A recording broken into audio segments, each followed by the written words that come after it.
Hi everyone, I'm Paige Abbott and this is your weekly recovery message. Many of you may have heard of the attachment style of insecure attachment.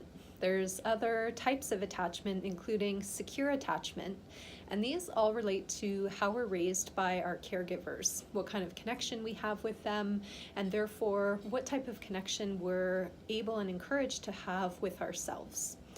What I would propose is something called secure detachment.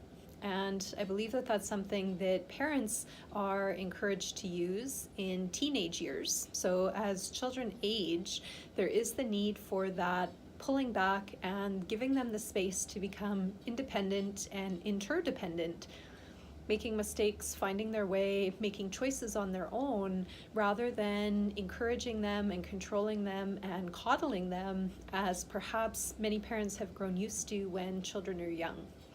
And I would also say that adults themselves need to come to a place of secure detachment. And this may be from family of origin, those caregivers who maybe there was insecure attachment in the past, and it could be spouses, it could be kids, it could be friends, colleagues, basically anybody where there is enmeshment, there's the loss of focus on self, loss of boundaries, loss of authenticity, and so there is that need then to establish some distance and some space, both internally, so in our thoughts and our feelings, as well as externally.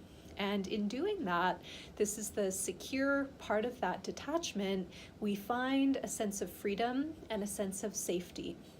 In stepping back and creating that space for ourselves, we're able to perhaps finally experience who we are, find that inner source of strength and confidence in our own needs, our own wants, our own desires, without as much filtering happening because of the people that we're surrounded by.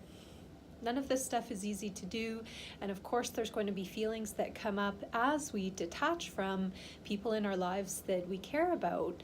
This doesn't mean that we'll be isolated, it doesn't mean that we'll be alone. We'll still have connection, but that connection needs to be authentic, honest, and valuable to us. It needs to offer us something. If we find that we're uncomfortable, we're insecure, we're worried about being judged, we're looking for approval or fearing disapproval with the people we're interacting with, that's a huge red flag about the work we need to do internally within ourselves, but also we need to look at the connections that we have. So secure detachment is this idea of pulling back and creating some space for ourselves. Again, within our own thoughts and feelings. So coming back to, who am I? What do I need? What do I value? And recognizing that fundamentally, that's all we have. Even the relationships in our lives that we value the most, we truly don't know whether they will be around in the short or the long term due to various circumstances. All we have today and always is our relationship with self. So I wish you the best in your ongoing journey to establish boundaries and to create that space so that you can keep exploring who you are. Thanks for watching. I'll see you next week. Bye for now.